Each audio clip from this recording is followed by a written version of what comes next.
यदि आप भी अपने जीवन में अभी किसी दुर्घटना का इंतजार कर रहे हैं और सोच रहे हैं कि हम तभी जगें, तो ये वीडियो आपके लिए है। हम हमेशा बात करते रहते हैं फोकस की, discipline, consistency, self control, positivity की, पर इन सभी के पीछे उस उद्देश्य का क्या जो हमें प्रेरित करती है और कहती है कि चलो देखो लोग कहाँ से कहाँ निकल गए। हेलो दोस्तों, welcome to our new video vlog.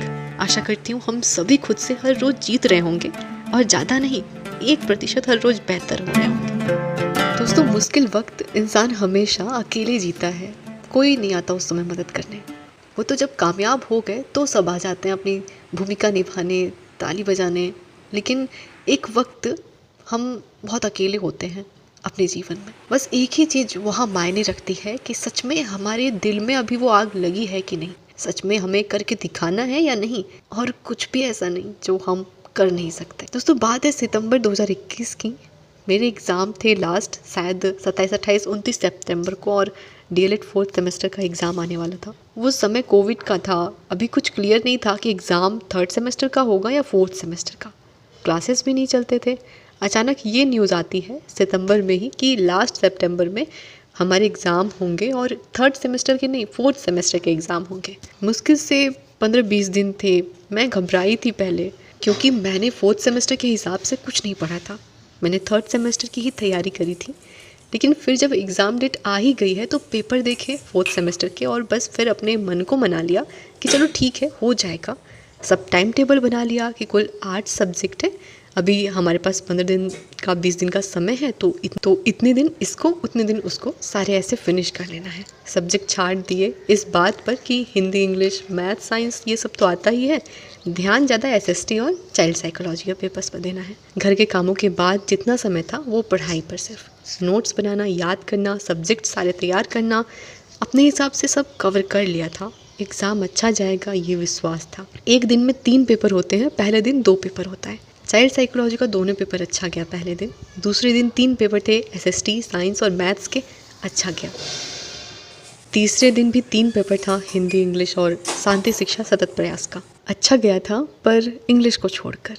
समय कम था तो तैयारी के दौरान हिंदी, इंग्लिश पर उतना ध्यान ही नहीं दिया था, क्योंकि पेपर तो काफ़ी आसान आते हैं और हिंदी, इंग्लिश तो हमेशा से अच्छा रहा है, तो पेपर अच्छा ही जाएगा, यही दिमाग में चल रहा था। हिंदी तो अच्छा हुआ था, पर इंग्लिश में मेरे ग्रामर के सारे किए हुए आंसर्स गलत थे। पेपर में मुझे सब आ रहा था, लेकिन मैंने बहुत छोटी छोटी गलतियाँ करी थी।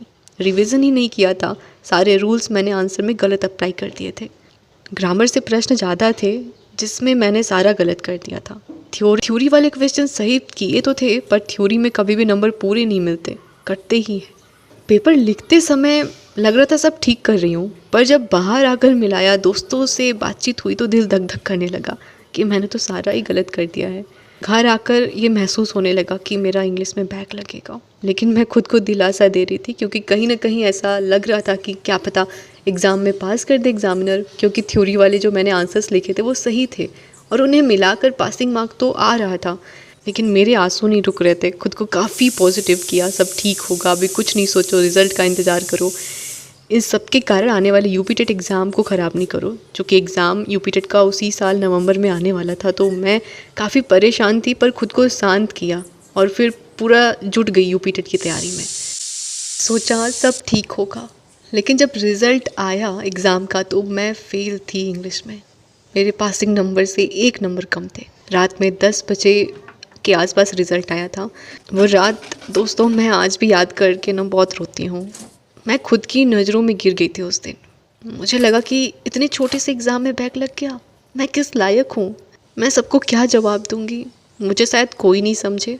और पापा वो तो मेरी शादी करवाना चाहते थे, और ये मौका मिल जाता उन्हें। मैं पूरी रात जगी थी, मैं थी, मेरे आंसू, मुझे बस यही हो रहा था कि काश मैंने रिवीज़न किया होता।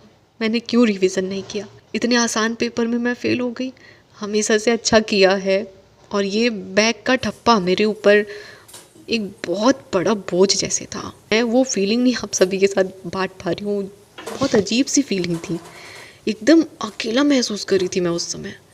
घर पर किसी को भी नहीं बता पा रही थी, और बताया भी नहीं। मम्मी को कैसे बताती, क्योंकि उन्हें काफ़ी उम्मीद है मुझसे।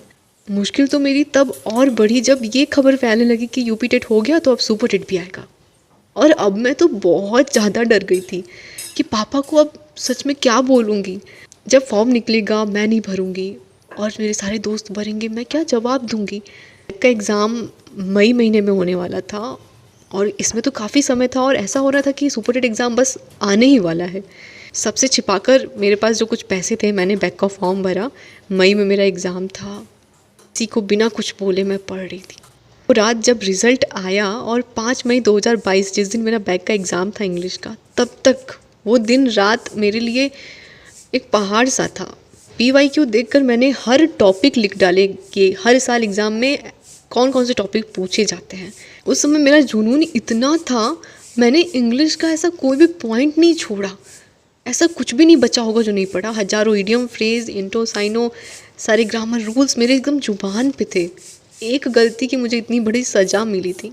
जब ख़राब समय आता है तो हम डिप्रेस्ड हो जाते हैं, पर मैंने एक्सेप्ट किया और कमरा बंद करके खुद को तैयार करना शुरू किया। एग्ज़ाम दिया और जब रिज़ल्ट आया तो मेरे पूरे में से पूरे नंबर इस बार आए थे और उस दिन मुझे लगा ना कि मैंने पूरी दुनिया ही जीत ली। इतने दिनों के बाद मैं हंसी थी दिल से और सोई थी चैन से। मेरी लाइफ का ये सबसे बड़ा टर्निंग पॉइंट था जब मैंने खुद को बदलना शुरू किया था। यहाँ से मैंने काफ़ी बातें सीखी। पहली बात जो मैंने सीखी कि ज़िंदगी में ख़राब अच्छे सारे सिचुएशन आते हैं और सही मायने में खुद को बनाने के लिए ये बहुत ज़रूरी है। ख़राब सिचुएशन में हम बहुत टेंशन में होते हैं, ये बिना स्वीकारे कि ये तो होगा, बिना इसके सोचे कि जितना मेहनत अच्छे समय में किया उतना मेहनत इस समय भी करना होगा। दूसरी बात जो मैंने सीखी कि हमारे हर अच्छे रिजल्ट के पीछे हमारे हजारों प्रयास छिपे होते हैं। सफलता आइसबर्ग जैसी है, ऊपर ऊपर से तो सभी को सफलता दिखती है, पर उसके नीचे कहीं अधिक दर्द, उलझने, असफलता, रोना, मेहनत छिपा होता है। तीसरी बात जो सीखी कि खुद पर हमेशा विश्वास करो, कभी भी लेट नहीं होता, तुम बदलाव कर सकती हो। सोचो मत, करने लगो। लोग कुछ भी कहेंगे, कुछ भी सोचेंगे, खुद को बदलो। खुद को कमज़ोर नहीं बल्कि हर उस सिचुएशन में डालो जो मुश्किल लगे। लक्ष्मी, लड़ना सीखो, किसी पर निर्भर रहना नहीं। और आखिरी बात जो मैंने सीखी कि खुद को कभी कम मत समझना। मैं अपने आप की नज़रों में गिर गई थी। दूसरों की नज़रों में गिरे तो उठना आसान होता है, पर यदि एक बार खुद की नज़रों में गिर गए ना तो उठना काफ़ी मुश्किल होता है। ज़िंदगी बहुत खूबसूरत है, तुम बहुत काबिल हो। ठीक है, जो भी हुआ अच्छा हुआ, कोई दुख नहीं। मेहनत करो। हमारे लिए 1000 तोहफे लेकर हमारा लक्ष्य खड़ा होता है। हमें सिर्फ कदम बढ़ाना होता है, खुद को काबिल बनाना होता है ताकि उन तोहफों के काबिल हम हो जाएं। बस दोस्तों, ये बातें मैंने कभी किसी के साथ शेयर नहीं की।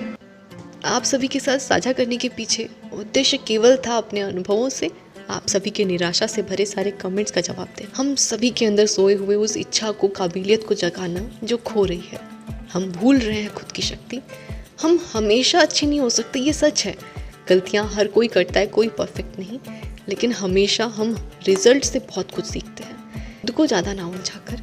अब बस बहुत सुना ली हमने अपने आप को, अपनी कमजोरियों की कहानी कि मैं ठीक से नहीं कर पाती, ऐसे नहीं हो पाता, ये ठीक नहीं है, मेरे पास समय नहीं है, ये मुश्किल है, ये नहीं हो रहा है।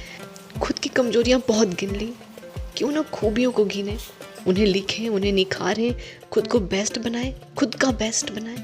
अचानक नहीं, हर रोज खुद का 1% बेटर होना है।